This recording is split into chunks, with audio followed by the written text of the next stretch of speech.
አበባ ላይ ሆኜ እዛ ሆኜ ነገሮች እያስታከሙ ባለበት ሰዓት አንተ ጥሩ ሀሳቦች ጥሩ ቃላቶች ከራሷ መንገድ ፍላጎቷ እሷ የምትኖርበት ፍላጎቷ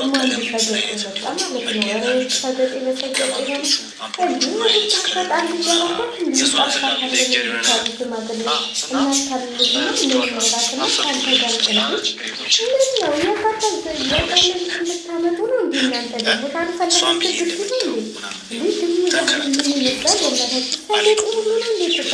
በቃ ውስጥ ገብቼ እሷን የኔ ማድረግ እንዳለብኝ ስላሰብኩኝ አለሁ። እንግዲህ ዛሬ አሪፍ ምዕራፍ ላይ ደርሰናል። አሪፍ ላይ ናችሁ ምናምን። ነገር ግን ደስታ ምን እንዳልታውቃለህ በሰርጓ ተጠራው ነገር እንዲሆን አልፈልግም። ለምን ታውቃለህ? ዋነኛና የመጣሁበትን ምክንያት ያው አንተን ቴንኪው ሳልል አላልፍም። ለምን ስለሱ ያለ ነገር ያለ አጣርቼ በጣም ከሱ ወዳጆች ጋር እስከመጋጨት ጭራሽ ለማድረስ ብዙ ነገር በቃ ብዙ ነገር አሳልፍ። ይህንን ማድረገው ያው ሁሉንም እንደምትወደው አውቃለሁ። በጣም እያወጣጠለኝ የምር ህይወታችን ለማወጣጠር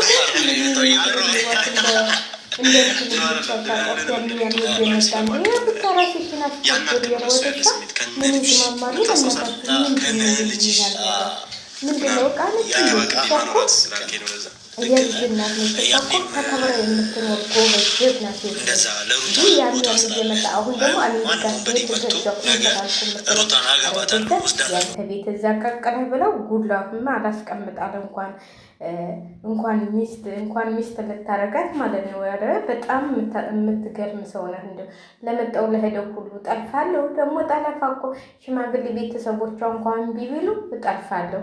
እሷ እኮ ነች ፈቃደኛ መሆን ያለባት። እና ጥሩ ነገር እየሄድን ነው።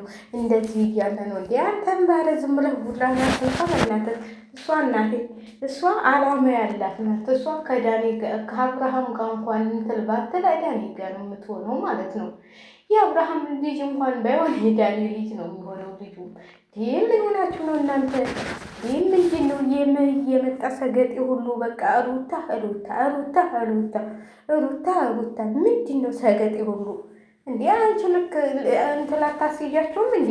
ይሄንን ቪዲዮ አይተሽ በህግ ራሱ መጠየቅ አለባቸው። እውነቴን ነው የምላችሁ። እንዴ እንጠፋታለን። ኧረ እንኳን ከተማ ውስጥ ቀርቶ ገጠርም ጠረፋ ቀርቷል።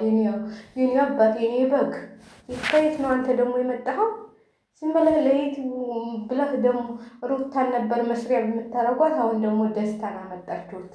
ዩቲዩብ ወደዛ አትጨማረ ካለ ሩታ ሚዲዮ አልደምቅላችኋል እንዴ? እኔ እኮ የሚገርመኝ ነገር አብርሃም ካለ ሩታ ቪዲዮ አይሰራም።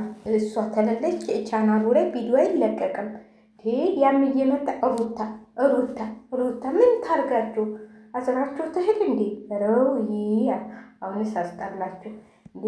እሷ በቃ እንዴ ተዋት፣ ለቀቅ አጓት እንዴ? ምንድን ነው እናንተ በቃ የድሮውንም የአሁኑንም እያነሳችሁ መከራዋን አሳያችኋል። ልጅቷ እንዴ ተዋት በቃ። ደግሞ እንጠልፋለን ይላል እንዴ? ከመቼ ወዲህ ነው ጠለፋ? ደግሞ ተከለከለ እኮ በእንትል ጊዜ እኔ የሰማሁት በመለስ ጊዜ ነው ጠረፋ የቀረው። እናቴ የስንት ዓመተ ምህረት ጠለፋ ደግሞ እንጠልፋለን ይላሉ እንዴ? ምንድን ነው እንደዚህ አይነት መግማማት ማለት ነው? ኧረ እማማ ዝናሽ መግማማት ብለዋል። እማማ ዝናሽ ትክክል ነው። እማማ ዝናሽ የእነዚህ ደግሞ እየባሰ ነው። ኧረ ደስታ ችክ አትበልባት።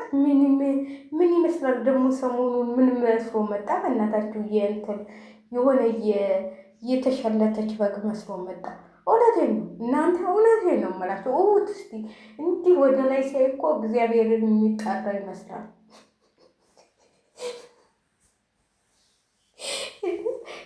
ደግሞ ዛሬ የተሸለተች በግ መስሏል። በቃ እንዲህ ብሏል። በቃ እንዲህ ብሎ መግባባት ጉድ እኮ ነው። እንደና መብራቱ ምኑ የሩታን ቤት እያስተዋወቃችሁላት፣ የሩታና የአብርሽን ቤት እያስተዋወቃችሁ ደግሞ የኛ ቤት ነው ትላለህ እንዴ?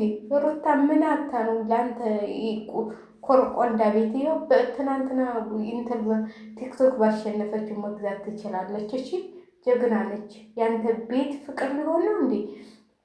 እኔ አንዳንዴ በገንዘቡ የሚመካና ካለ ያን ሰው በገንዘብ እገዛለሁ እንደዚህ ያደርጋለሁ የሚል ሰው በጣም ያስጠላኛል። እውነቴን ነው የምላችሁ። የሰው ልጅ በገንዘብ አይገዛም ፍቅር ከሌለ ማለት ነው። እኔ በጣም የሚያናድደኝ ነገር በገንዘብ ሊገዙን የሚፈልጉ ወንዶች ማለት ነው። በገንዘብ የሚያታልሉ ወንዶች ማለት ነው። እኔ እንኳን እዚህ ጋር ማለት ነው እዚህ ጋር እኔ ብዙ ነገሮች ነው ያመለጡ እንኳን ሌላ ቀርቶ አረባገን ማለት ነው ብዙ ነገር እናድርግ። ግን እኔ በገንዘብ ራሴንና ሃይማኖቴን አልሸጥም። እውነቴን ነው የምላቸው። እዚህ ጋር ለምን አልሞትም? ለምን ራሴን ዝቅ አድርጌ ለገንዘብ ብዬ ከገባሁ በኋላ እንደ እሳት ሊያንገበግበኝ። አሁን ፍቅር የሚያጫውተው እኮ በኋላ እኮ ዱላ ነው የሚያጫውተው። እንዴ ለምን ወጣሽ? ለምን ገባሽ? እንደዚህ አይነት አይን ያለው ሰው ደግሞ ያስታውቃል። እውነቴን ነው የምላችሁ። እውነቴን የት ወጥተሽ የት ገባሽ? የት ሄደሽ ነበረ? እናንተ እንደው እስቲ ሀብታም አግብተው ጤነኛ የሆኑ ሴቶችን ፈልጋችሁ አንጡ። ቤት ላውላውን መውጫ የላቸው መግቢያ የላቸው። በሀብቱ እየተመካ መጀመሪያ ወደድኩሽ ሞትኩልሽ ብሎ ያስገባትና ከዛ በኋላ እኔ እኮ ሀብት ያስተዳድርሻል በእኔ ሀብት እኮ ነው የምትኖረው እያለ ሊል ማለት ነው። ሩታ መቸጣችና ነው ያንተ ቤት በመብራቱ ምኑ በራሷ ፍላጎት መጀመሪያ እሺ ስትልህ አይደል እንዴ? ምን ሆነ ነው አንተ? እሷ ሌላ ዓለም ላይ ነው ያለችው። አንተ ደግሞ ከድሮ ከቀላ ዓለም ላይ ነው ያለው። እስቲ ይሄንን የሰማችሁ እንደው ለቶ ደስታ አስተላልፉልኝ። አቶ ደስታ እንዴ የቀለ ነገር እኮ አታንጣ እንዴ!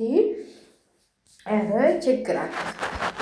አንተ ደግሞ ተላላኪው፣ አንተ ደግሞ ተኩላ አልፈህ ቁጭ በል።